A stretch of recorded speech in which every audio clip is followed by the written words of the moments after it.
अस्सलाम वालेकुम स्टूडेंट। और ये BUDLA 135 की पार्ट 2 वीडियो है। ब्लॉक 2 में इकाई नंबर 7 से ब्लॉक 2 जो है वो इकाई नंबर 7 से शुरू होता है। और इकाई नंबर 7 का जो सबसे पहला जो सवाल है कि जदीद अहद के अहम शायरों के नाम बताइए। तो सबसे पहला आ जाएगा मोहम्मद हुस्न आज़ाद, सरोजहाँ आबादी, अल्ताफ़ हुसैन अली, इस्माइल मराठी, अकबर अलाहाबादी, बर्च नारायण जफर, साद आसिम आबादी। उसके बाद सर मोहम्मद इकबाल, तुगलक चंद मरहूम, मिर्ज़ा दाग दहलवी, रियाज़ खीराबादी, हशरत महानी, फ़ानी बदयूनी, जोश मल्ली आबादी और नज़्म तौबाताई वगैरह के नाम आते हैं। उसी के साथ आते हैं सवाल नंबर 2। उस हद में उर्दू शायरी की किस सनफ़ में खुसूसी तवज्जो दी गई? तो इस अहद में नज़्म जदीद का इर्तिक़ा हुआ। मोहम्मद हुस्न आज़ाद, हाली, इस्माइल मराठी उनके बानियों में थे, जिन्होंने नज़ीर अकबर आबादी की रवायत को आगे बढ़ाया। इकबाल, अकबर अलाहाबादी, चकबश और जोश ने अपनी शायरी से उस सनफ़ को अज़मत बख्शी। सवाल नंबर 3 आते हैं कि उस अहद की क्लासिकी शायरी को किन शायरी के कौन अलमदार थे? तो क्लासिकी शायरी के अलमदार में आते हैं फ़ानी, जिगर, हशरत और दाग दहलवी, जिन्होंने ग़ज़ल की आबरू रखी और जदीद व कदीम रंग को अपनी ग़ज़लों में समाया। रियाज़ खैराबादी ने भी अपनी ख़मीरियात से एक नए मौज़ू का ग़ज़ल में इज़ाफ़ा किया। उसी के साथ सवाल नंबर 4 आ जाते हैं। उस अहद में कशीदा निगारी के ज़वाल की वजह क्या है? उस अहद मतलब जदीद अहद है ना। जदीद अहद कशीदा निगारी के ज़वाल की वजह बादशाहियत का ख़ात्मा था। नवाबियत और बरतानिया के साहब इक़्तिदार लोगों की शान में जदीद कशीदा निगार कशीदे ज़रूर कहे गए, जिनकी हैसियत व हाज़बी सी थी। ये फ़न सादा, ज़ौक़ और गालिब के बाद ज़वाल पज़ीर रहा और जदीद शायरी के दौर में उस सनफ़ ने दम तोड़ दिया, है ना। तो यहाँ पर इस अहद लिखा हुआ है, यहाँ पर आपके जो सवाल जून के जो आए, ये ही सवाल आए हुए थे कि जदीद अहद में कशीदा निगारी की ज़वाल या फिर कसीदा निगारी की ज़वाल की वजह क्या, ये आए हुए थे। रिपीट भी हो सकते हैं, ऐसा नहीं कि रिपीट ना हो। उसी के साथ इकाई नंबर 8 आ जाते हैं। इकाई नंबर 8 का सबसे पहला सवाल है अलीगढ़ अलीगढ़ में हज़रत की आलमी गर्मियाँ क्या थी? हज़रत मोहानी ने अलीगढ़ के MAO कॉलेज से FA और BA किया। वह अपनी सलाहियतों की बिना पर मुख्तलिफ जल्द वहाँ के आलमी व अदबी हलकों में मकबूल हो गए। वो कॉलेज यूनियन के जलसों में तकरीर करते थे, मबाहिशों में हिस्सा लेते थे और गज़लें पढ़ते थे। अंजुमन उर्दू मौला के नाज़िम रहे। उर्दू मौला के नाम से रसाला जारी किया और कई साल तक पाबंदी से निकलते रहे। दूसरों से मज़ामीन लिखवाते और खुद लिखते। दूसरा सवाल है उर्दू गज़ल के मताला और मख्ता की निशान दी कीजिए। तो उर्दू का पहला जो किताब में मौजूद है गज़ल, तो उसमें मतला जो आता है निगाहे यार जिसे आशनाए राज करे, वह अपनी खूबी किस्मत पर क्यों ना राज करे। और मख्ता में आ जाता है तेरे करम का सजावार तो नहीं हसरत, अब आगे तेरी खुशी है जो सरफराज करे। उसके बाद तीसरा वाला सवाल आता है कि उर्दू गज़ल की रदीफ़ तमाम दूसरी गज़ल जो किताब में जो दूसरी गज़ल दी हुई है, दूसरी गज़ल की रदीफ़ तमाम है जो पूरा कामिल या कल के माने में इस्तेमाल होती है, लेकिन एक शेर में ऐसे ख़ात्मा या ख़त्म के माने में इस्तेमाल किया गया है। उस शेर की निशानदी कीजिए। तो शेर यनी नशीम है सोज़ व गुदाज़ में हशरत तेरे शखन पा है लुत्फ़ शकन तमाम। उसके बाद सवाल नंबर 4 आते हैं कि पहली गज़ल की किसी एक शेर की तसरीह कीजिए। तो दिलों को फ़िक्र दो आलम से कर दिया आज़ाद, तेरे जुनून का खुदा सिलसिला दराज़ करे। शायर अपने महबूब से मुखातिब होकर कहता है कि तेरी मोहब्बत से पैदाशुदा दीवानगी ने मेरे दिल को दोनों जहाँ के गमों से निजात दिला दी है। ये दीवानगी अब मुझ पर इतनी हावी हो गई है कि दुनिया जहाँ की गमों की अब मेरे नज़दीक कोई हकीकत नहीं है। अब खुदा से यही दुआ है कि मेरे दिल में तेरी मोहब्बत और चाहत का ये सिलसिला, ये दीवानगी तुल से तुल तर हो जाए। उसके बाद इकाई नंबर 9 आ जाती है फ़ानी ने कहा कहाँ से? तालीम हासिल की है ना, इस सिलसिले में सबसे पहला इकाई नंबर 9 में आता है। तो मतलब फ़ानी के सिलसिले में सवाल हो रहे, तो मतलब ये जो इकाई नंबर 9, तो ये फ़ानी के बारे में दी हुई, फ़ानी की हालात ज़िंदगी, फ़ानी की गज़लगोई और फ़ानी की जो गज़ल 2 गज़ल दी हुई, 2 गज़ल की तसरीह आप लोगों को पढ़नी है। और उसी के साथ उसकी जो अपना इम्तिहान खुद लीजिए में 4 या 5 सवाल दिए हुए हैं, उसको भी रीड करना है, क्योंकि अगर 5 नंबर का सवाल आते हैं तो इन्हीं में से आने का चांस होता है। तो फ़ानी ने इब्तदाई तालीम घर पर हासिल करने के बाद गवर्नमेंट हाई स्कूल बदियू से 1817 में एंट्रेंस का इम्तहान पास किया। 1909 में बरेली से बीए की डिग्री एजाज़ के साथ हासिल किया और 1906 में फ़ानी ने अपने वालिद के मशवरे पर मोहम्मदन इंग्लो नेटल कॉलेज मतलब मौजूदा अलीगढ़ मुस्लिम यूनिवर्सिटी में एलएलबी में दाखिला लिया और 1908 में डिग्री हासिल की। सवाल नंबर 2 में आता है, पहली गज़ल की मतला और मक़ता की निशानदेही कीजिए। तो सबसे पहले मतला में आ जाएगा, दुनिया मेरी बला जाने महंगी या सस्ती। तो ये जो सवाल है, तो ये सवाल आएँगे कि फ़ानी की किताब में जो मौजूद फ़ानी की पहली गज़ल की मतला बताइए। क्यों ना कि आपको पहली गज़ल की मतलब से आप किसकी पहली गज़ल बता रही है समझ में नहीं आएगा। तो इसीलिए इस तरह का क्वेश्चन होगा कि किताब में शामिल फ़ानी की पहली गज़ल की मतला और मक़ता बताइए। तो दुनिया मेरी बला जाने महंगी या सस्ती, मौत मिले मुफ्त, तो नालो हस्ती की क्या हस्ती है। उसी तरह पहली गज़ल की मक़ता में आ जाएगा, फ़ानी जिसमें आंसू क्या दिल का लहू का काल ना था, हाय वो आँख अब पानी की 2 बूंद को तरसती है। ये मक्ता में आता है। उसी के साथ सवाल नंबर 3 आते हैं, दूसरी गज़ल के किसी 2 आसार की तसरीह लिखिए। मतलब फ़ानी की जो दूसरी गज़ल है उसमें गज़ल की तसरीह बतानी है। तो माले सोज़ गम हाय निहानी देखते जाओ, भड़क उठी है समाए ज़िंदगानी देखते जाओ। शायर कहता है कि गम पन्हा ने रफ्ता-रफ्ता अपना असर दिखाया है। अब हमारा अंजाम नज़दीक है और अब ज़िंदगी की समा समा भड़क कर बुझने वाली है, यानी हमारा मरना बहुत नज़दीक है। चले भी आओ आओ वो है कब्र फ़ानी देखते जाओ, तुम अपने मरने वाले की निशानी देखते जाओ। शायर कहता है कि हमने अब तुम्हारी मोहब्बत में ज़िंदगी कुर्बान कर दी है, तुम अपने जाने वाले की कब्र पर एक निगाह तो डालते जाओ। मेरी कब्र दूर भी नहीं है बल्कि नज़दीक है। शायर के शेर में मैयत और मदफीन की ज़िक्र की तकरार के एक मकसूद रुझानात की अक्कासी है। और ये एक जानकारी है कि फ़ानी का इंतकाल 27 अगस्त 1941 को हैदराबाद में हुआ और वहीं उसकी दफ़न भी हुई। उसके साथ ही आ जाता है इकाई नंबर 10। इकाई नंबर 10 में आपको अल्लामा इकबाल के सिलसिले में पढ़ना है। अल्लामा इकबाल की नज़म और उसकी जो पैदाइश, उसकी हालात ज़िंदगी, ये सारी चीज़ें आपको, उसकी शायरी की ख़ुसूसियात, ये सारी चीज़ें इकाई नंबर 10 में आएगा। तो इकाई नंबर 10 में इकबाल का पूरा नाम, तारीख़ पैदाइश और वफ़ात, ये सारी चीज़ें आती हैं। तो उसका पूरा नाम, इकबाल का पूरा नाम मोहम्मद इकबाल है। अल्लामा और खताब है और 9 नवंबर 1877 ईस्वी को सियालकोट पंजाब में पैदा हुए और 21 अप्रैल 1838 ईस्वी को इंतकाल हुए। ये सारी डेट किताब में दी हुई है। अगर किसी किताब में कुछ और डेट दी हुई है तो ये मुझे ज़्यादा मालूम नहीं है, लेकिन अगर किताब में जो दी हुई वही लिखना मेरे हिसाब से मुनासिब है। लेकिन अगर ये डेट आपको गलत लग रही है, जो सही है वो भी आप लिख सकते हैं।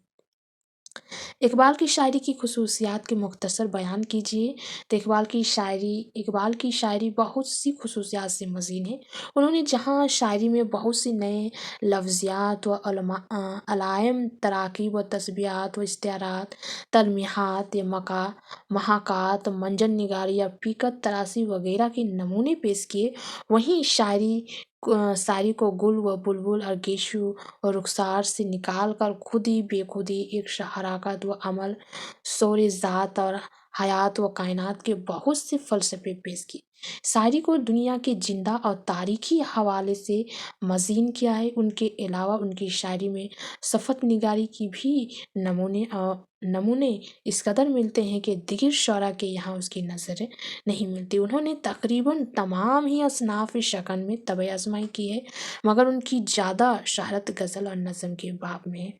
उनके اردو کے 4 موضوع ہیں: بانگ دارا، بال جبریل، ضرب کلیم اور ارکان حجاز۔ سوال نمبر 3 میں آتے ہیں کہ پہلی غزل کی بحر متین کیجیے۔ پہلی غزل مطلب اقبال کی پہلی غزل جو کتاب میں موجود ہے۔ اقبال کی پہلی غزل میں متاع آلن، مطفع آلن اور مطفع آلن یہ ساری چیزیں بحر الکان میں دی ہوئی ہیں۔ اقبال نے شاعری کی ابتدا کس صنف سے کی اور کس رنگ میں؟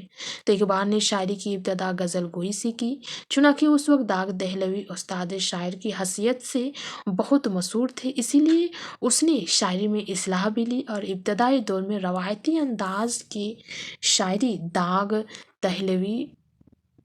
دہلوی، میر غالب اور دیگر کلاسیکی شعراء کے رنگ میں کی۔ موتی سمجھ کے شان کریمی نے چھین لیے قطرے جو تھے میرے عرق انفعال کے۔ ان کی ابتدائی دور کی غزل کے یہ اثار ہیں۔ سوال نمبر 5 میں آتا ہے کہ پہلی اور دوسری غزل کی ایک ایک اشعار کی تصریح کیجیے۔ تو جو کتاب میں جو پہلی اور دوسری غزل دی ہوئی ہے اسی میں پہلی غزل میں سے ایک غزل ہے: تو بچا بچا کے نہ رکھ اسے، تیرا آئینہ ہے وہ آئینہ کہ شکستہ ہو تو عزیز تیرے نگاہ آئینہ ساز میں۔ اقبال نے اس شعر میں قاری کو مخاطب کر کے کہا ہے کہ اپنے دلوں کو ٹوٹنے سے مت بچاؤ، بلکہ ٹوٹنے کے بعد اس کی اہمیت مزید بڑھ جاتی ہے اور خدا کے نزدیک شکستہ دل انسان اور زیادہ قربت حاصل کر لیتا ہے۔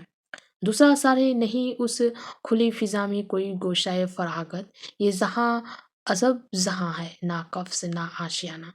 اس شعر میں اقبال نے انسان کو مخاطب کر کے ایک فلسفی کی حیثیت سے دنیا کی حقیقت کو بیان کیا ہے کہ اس دنیا میں انسان کے لیے کوئی بھی لمحہ خالی نہیں، بلکہ وہ ہر وقت مشغول رہتا ہے، نہ وہ قفس میں ہے کہ محض ہو کر کچھ کر نہ سکے، اور نہ آشیانہ میں ہے کہ سکون و اطمینان کی سانس لے سکے، بلکہ دنیا خوشی و غم کے حسین امتزاج کا نام ہے۔ اسی کے ساتھ اکائی نمبر 11 میں سوال شروع ہوتے ہیں کہ فراغ نے اپنی غزلوں کی کن خصوصیات کو بیان کیا ہے؟ تو ان کے جواب میں آ جاتے ہیں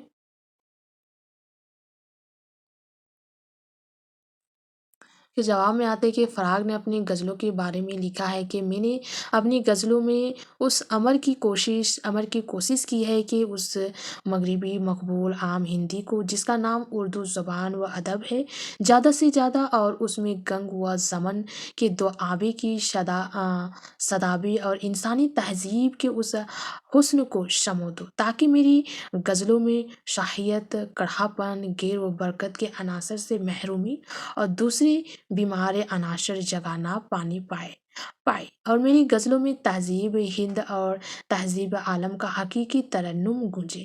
میں نے چاہا ہے کہ میری شاعری اس دھرتی کی شاعری رہے، یعنی اس میں وہ دھرتی بولتی ہوئی اور رقص کرتی ہوئی سنائی اور دکھائی دے، جو کروڑوں سال پرانی ہوتے ہوئے بھی ہمیشہ اپنے آپ کو نیا کرتی رہتی ہے، وہ دھرتی جو سدا سہاگ اور سدا بہار ہے۔ سوال نمبر 2: فراغ نے کن اصناف میں شاعری کی اور اس کے موضوعات کیا تھے؟ تو فراغ کا زیادہ تر کلام غزلوں میں مشتمل ہے، لیکن انہوں نے بہت عمدہ نظمیں بھی لکھی اور رباعیات بھی لکھی ہے جو ان کی تصویرات حسن و عشق پر بنی ہے، لیکن ان کی عظمت اور مقبولیت کا دار و مدار ان کی غزلوں پر ہے۔ فراغ کی بنیادی موضوعات تو حسن و عشق ہی ہے، خصوصاً سماجی لذت اور جنس کی گردان کی فکر چکر کاٹتی ہے، لیکن انہوں نے زندگی اور کائنات کے بارے میں اپنے مشاہد، تجربات و تصورات کو بھی بڑے مؤثر اور دل نشین پیمانے میں پیش کیا ہے، جس سے اندازہ کیا جا سکتا ہے کہ ان کی شاعری تنوع ہے، فکر میں گہرائی ہے اور پرتیں ہیں جن پر غور سے معنی کی گئی سطح سامنے آتی ہے۔ فراغ ایک پختہ کار فنکار ہے جو اس امر سے واقف نہیں کہ شاعری بیان، واقعی یا خطابات نہیں ہے، بلکہ الفاظ کا تخلیقی استعمال ہے۔ तख्लीकी इस्तेमाल में ज़बान अपने इम्कानात व बरए कार लाती है, उसमें छुपे हुए जौहर नुमायाँ होती है। फ़राग की शायरी में उन जौहर पारों की बड़ी कसरत है जिसके पढ़ने से लुत्फ़ व लज़्ज़त भी हासिल होती है और ख़ुद आहंगी व बशरियत भी। सवाल नंबर 3, फ़राग की शायरी की चंद अहम ख़ुसूसियात बयान कीजिए। तो फ़राग की शायरी की यूँ तो बहुत खूबियाँ हैं, लेकिन उन्होंने उर्दू की आशिकिया शायरी की रवायत में जो इज़ाफ़े किए हैं वो बेहद काबिल तारीफ़ हैं। उन्होंने महबूब की मराक़ाए कशी जिस अंदाज़ से की है वो हमारी शायरी की रवायती मतलब आइडियल महबूब से बिल्कुल मुख्तलिफ है। फ़राग का महबूब एक आम घरेलू औरत है जो अपनी हिंदुस्तानी पहचान रखता है। यहाँ की तहज़ीबी ज़िंदगी और रसूम वाक़ों में रहते हुए हमसे बहुत मायूस है, ताहम उसकी नज़ाकत, अदा और शौक़ी को जिस तरह फ़राग ने बयान किया है वो बस उन्हीं का हिस्सा है। इस तरह से पहले किसी शायर से आशिकिया महसूसात व इरादात को कम ही पेश किया है। सवाल नंबर 4 में आते हैं कि फ़राग की गज़ल आपको क्यों मुतासिर करती है? फ़राग की गज़लें हर पढ़ने वालों को मुतासिर करती है। उसका बुनियादी सबब उसमें दर्द व कर्ब की एक धीमी-धीमी आँच और चुभन है। इसीलिए कि आशिक दिल गिरफ़्ता महबूब से मिलने के लिए बेकरार है और मौजूदा दौर का महबूब भी ज़िंदगी की झमेलियों और मसाइल में उलझा हुआ है। उसके पास इश्क करने और क़ुर्बत की लज़्ज़तों के लिए भी वक़्त नहीं। ये वक़्त की सितम ज़रफ़ी है जिसने आशिक और माशूक दोनों को हालात के ज़ब्र का शिकार कर रखा है। फ़राग को पढ़ते हुए मीर तकी मीर का ख़याल आता है, जिनकी ग़ज़लों में दर्द व कष्ट की कैफ़ियत दिल पर गहरा असर डालती है। फ़राग सिर्फ़ ये कि मीर का महबूब रवायती है और फ़राग का महबूब हमारे मानूषी धरती और माहौल में पला पड़ा है, जिस पर किसी किस्म का मावरियात का हाला नहीं है। यही खूबियाँ है जो फ़राग का कलाम पढ़ते हुए हमें अपना गिरोएदा बना लेती है। सवाल नंबर 5 में आता है कि अदबी तारीख़ में फ़राग का क्या मर्तबा है? तो शेर व अदब की तारीख़ में फ़राग का मुक़ाम यकीनन महफूज़ है। उन्होंने अपनी आशिकिया शायरी की नस्बतन महदूद दायरा में भी जिनसे गैर मामूली रकीबत और जिस्मानी हुस्न, लम्स व लज़्ज़त को बयान करने के बावजूद जिस तरह शायरी और गैर शायरी के तकाज़ों को समझा और बरता है, उसकी वजह से उनकी शायरी की ज़मालियाती कदर व कीमत बहुत बढ़ जाती है। और ज़ाहिर है कि यही वो औसाफ है कि जैसे-जैसे वक़्त गुज़रता जाएगा, उसमें आब व ताब का एहसास बढ़ता जाएगा। इकाई नंबर 12 में जोशमल्ली आबादी के बारे में दी हुई है। जोशमल्ली आबादी की हालात ज़िंदगी और उसकी नज़म के सिलसिले में दी हुई है। तो मल्ली आबादी ने कहाँ-कहाँ से तालीम हासिल की? तो जोश ने हस्ब दस्तूर इब्तदाई तालीम जो है घर पर। पहले दौर के जो जितनी भी शायर हैं तो वो अपनी जो शुरुआती जो तालीम है वो घर ही से हासिल करते थे। उन्होंने मास्टर गोमती प्रसाद से अंग्रेजी सीखी। मज़ीद तालीम हासिल करने के लिए वो सीतापुर, लखनऊ, अलीगढ़ और आगरा गए। उसी दौर 1819 में उनके वालिद का इंतकाल हो गया और वो तालीम अधूरी छोड़कर मलह-आबाद वापस चले आए। जोश मलह आबादी की असलोब की ख़ुसूसियात बताइए। जोश मल्ली आबादी की असलोब में मख़तफ़ा और मज़्ज़ाह इबारत का मलमह चढ़ा हुआ है और अपनी इबारत में बेदर्ख्या पर तख़लीब अल्फाज का इस्तेमाल करते हैं। उर्दू अदब में 4 ऐसे शायर व अदीब हैं जिनके यहाँ सरमाया अल्फाज की फ़रावानी है: नज़ीर, शौदा, अनीस और जोशमल्ली आबादी। जोशमल्ली आबादी की 6 शेरी मजमूआ के नाम बताइए। ये इस में बताइए कि 6, 5 इस तरह के सवाल होते रहते हैं, अपना इम्तहान खोल लीजिए में। तो रूह अदब, शोलाए शबनम, नक्श व निगार, सुन्बुल व सलाशल, फ़िक्र व नशात, मासूम व शुबा।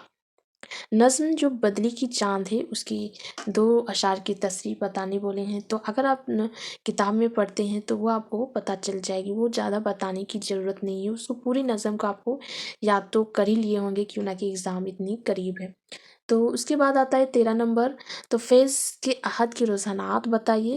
تو فیض کے زمانے میں جو رومانیت کی لہر اردو شاعری کی رگ و پا میں شریعت کر چکی تھی، جوش اختر شیرانی اور احسان دانش جیسے شاعر رومانی جنت کی تعبیر میں گوشہ تھے۔ نظم نگاری میں اختر الامام، نون میم رشید اور مرحاضی اپنی انفرادیت کا لوحہ منوار تھے۔ حسرت فانی جگر اور یگانہ روایت کا کلاسیکیت کی بازیافتہ میں مصروف تھے، اور اقبال سیماب نو کلاسیکیت کی طرف متوجہ تھے۔ فیض کی غزلیں اور نظمیں اس روایت میں ایک طاقت اور عناصر کی شکل میں داخل ہوئی اور روایتی سرمایہ الفاظ کو نئے اور وسیع تر معنی دی۔ فیض کے اسلوب کی خصوصیات بیان کیجیے۔ تو فیض کا محض لہجہ کاری اور سمے کو اپنا اسیر کر لیتا ہے۔ وہ جدید ذہن کے جدید حوالے سے دیکھتے ہیں اور کلاسیکی رچاؤ اور شعریانی کو اپنا محور انہوں نے بالواسطہ طریقہ اظہار اختیار کیا۔ فیض کی زبان سادہ ہے، جو توازن، قربت اور سنجیدگی کا احساس دلاتی ہے۔ شاعر کی جمالیاتی قدروں میں وہ حسن و غنیت کی قائل ہے۔ ان کی اشعار میں خود کلامی کا انداز ملتا ہے، تشبیہ و استعارہ میں ندارت ہے جس میں وہ نئے معنی سے روشناس کراتی ہے۔ وہ بیک وقت رومانی، انقلابی، کلاسیکی اور جدید شاعر ہے۔ اس کے بعد آتا ہے سوال نمبر 3، فیض کی شعری مجموعہ کے نام بتائیے۔ تو فیض کی شعری مجموعہ کے نام میں آ جاتا ہے نقش فریادی، دست صبح، زندان نامہ، دست تہ سنگ، میرے دل میرے مسافر اور سرداری نیا، غبار ایام یا یاد شہریار۔ فیض کی شاعری کے اہم موضوع کیا ہے؟ تو رومان، انقلاب، سوشلزم، اشتراکیت، وطن پرستی، انسان دوستی، جبر و استحصال کی مخالفت، آزادی وغیرہ یہ ساری موضوعات تھے۔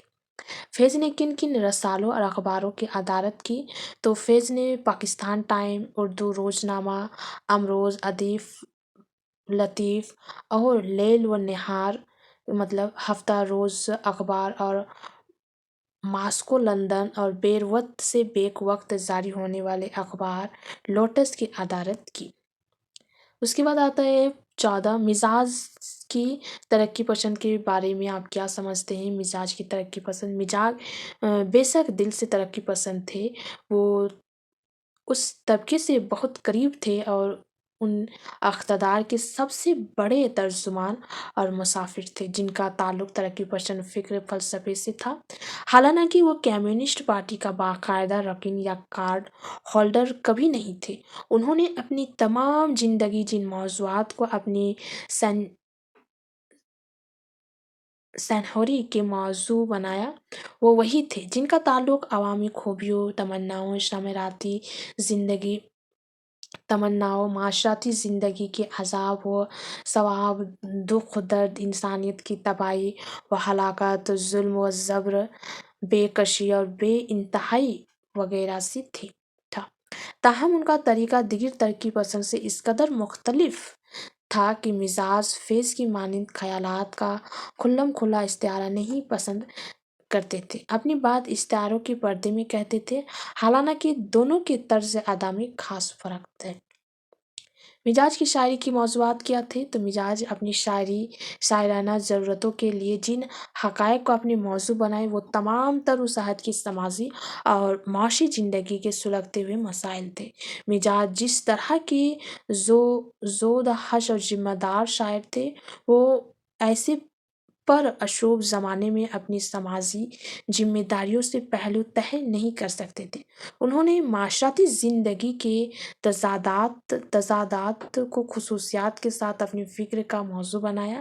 غربت، امارت کا مسئلہ کو انہوں نے اپنی نظموں میں بڑے دل فریب اور شاعرانہ طریقے سے بیان کیا ہے۔ ایک بڑا طبقہ ان کا خیال ہوئے بغیر نہیں رہتا۔ مزاج کی شاعری کی اہم خصوصیات کیا ہے؟ تو یہ ایک لمبی جواب ہے۔